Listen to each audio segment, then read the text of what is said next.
Today we're going to read The Time of the Church by Susanna Richterkessing.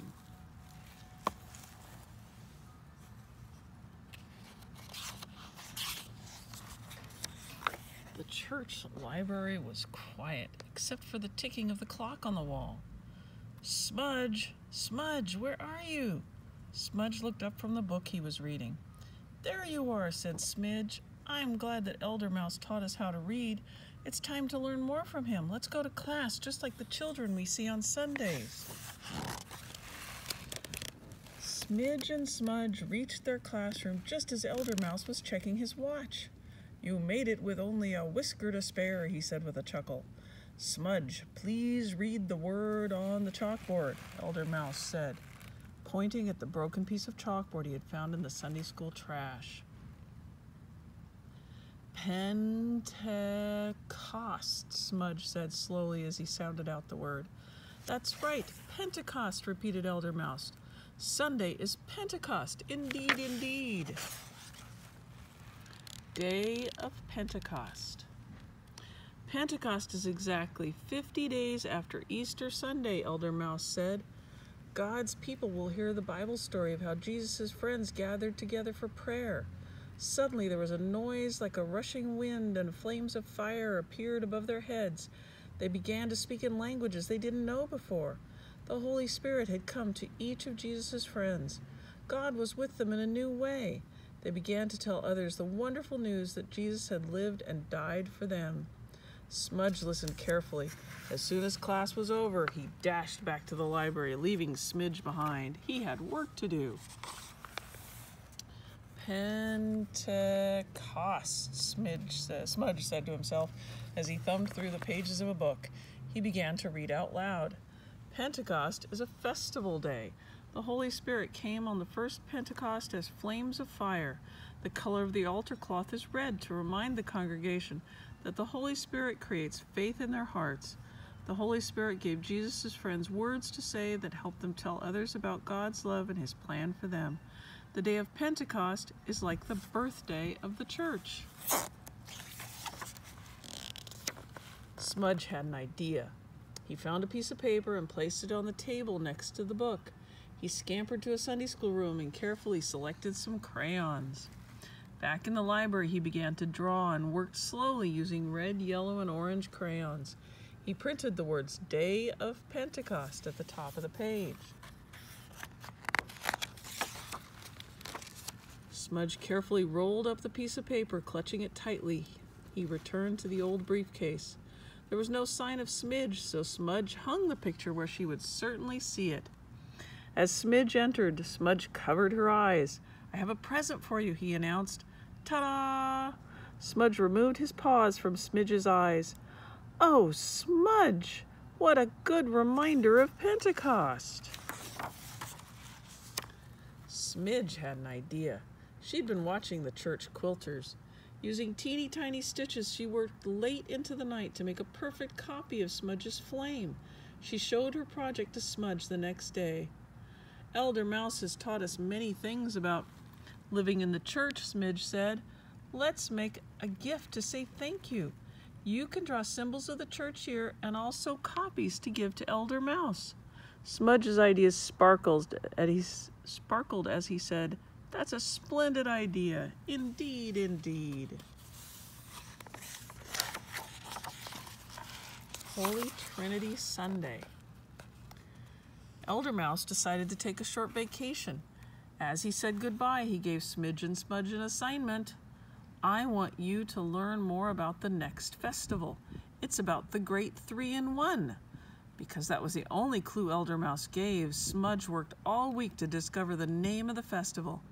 He held up his paper as he explained what he had learned to Smidge. He had drawn a triangle. Each of the sides was the same length.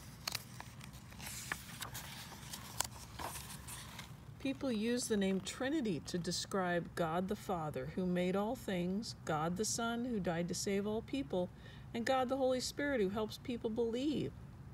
One side of the triangle is for God the Father, one is for Jesus, the Son of God, and one side is for the Holy Spirit. There are 3 sides, but only one triangle, just like there are 3 persons in the Trinity, but only one God. 3 in 1, Smidge added as she carefully sewed a triangle on a piece of white cloth. Season after Pentecost. When Elder Mouse returned from his trip, he congratulated the young mice on their research. Then he told them that the days after Pentecost make up the longest season of the church year. This season lasts from late spring all through summer and into fall. During the days after Pentecost, God's people are reminded that the Holy Spirit helps them share Jesus' love with others, Elder Mouse said. Smudge drew a dove as the symbol for the Holy Spirit. Smidge sewed a dove on a green cloth that was the same color as was on the altar. The color green reminded her that the Holy Spirit helps the faith of God's people grow. During the hot summer and into the cool fall, Smidge and Smudge remembered all of the festivals and celebrations they had learned about. Smudge made so many drawings that they filled the briefcase. In her teeny tiny stitches, Smidge copied all of the symbols onto fabric and placed them in a secret box. Elder Mouse continued to teach the young mice. He smiled as he thought to himself, Smidge and Smudge were very bright little mice. Indeed, indeed. Reformation Day. As the days of Pentecost neared an end, Smidge and Smudge were eager for a change. They knew something was about to happen when the colors on the altar changed from green to red. Red meant it was a special day. Something's happening, they exclaimed, and they ran to find Elder Mouse to learn about this celebration. Elder Mouse sat down and cleared his throat and began to teach. Right you are, Smidge and Smudge. The people will celebrate the Festival of Reformation. October 31st is called Reformation Day because people remember the work of a man named Martin Luther. He taught the church that God's gift of heaven is free to everyone who believes in Jesus. Indeed, indeed.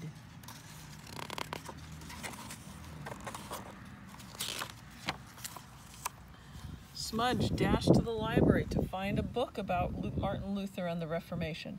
He learned that Martin Luther wrote the hymn, "A Mighty Fortress is Our God," which says God is like a strong castle in which his people are protected. Smudge found a symbol and carefully copied it and took the drawing to Smidge. "This is called Luther's seal," he said. "Hey, I just thought of something. We're in a Lutheran church. I bet it's named after Martin Luther." Smidge smiled and began to sew a cloth picture of Luther's seal. Christ the King Sunday. "I didn't know so much happened in a church year," Smudge said as he helped Smidge stuff the squares of fabric into the box. "I can't wait to give our present to Elder Mouse." But Smidge and Smudge did have to wait. They discovered there was one more special day of the church year. Christ the King Sunday would happen near the end of November. Christ the King Sunday is sometimes called the Sunday of Fulfillment, Smudge read from a book he had found. God's people are reminded that Jesus will come again, and all believers will live with him in heaven. Smudge drew a crown as a symbol for Smidge to copy as she sewed. After the church service on Christ the King Sunday, Smidge and Smudge raced home to get their gift for Elder Mouse. Their excited chatter stopped when they discovered the box with all the fabric squares was gone. Smidge and Smudge searched everywhere in the church for the box. As they got closer to the entrance, they heard Elder Mouse gasping, "My, oh my, indeed, indeed, indeed." Smidge and Smudge skipped to a stop next to Elder Mouse. He was staring at a beautiful cloth banner. Someone had found the box and had sewn the fabric squares together. The square on the bottom of the banner read, "For Elder Mouse, a great teacher, indeed, indeed." Elder Mouse looked at Smidge and Smudge and said, "I'm proud of you. You've learned well and you've made an important contribution. And now you're real church mice, ready to start the church year all over again."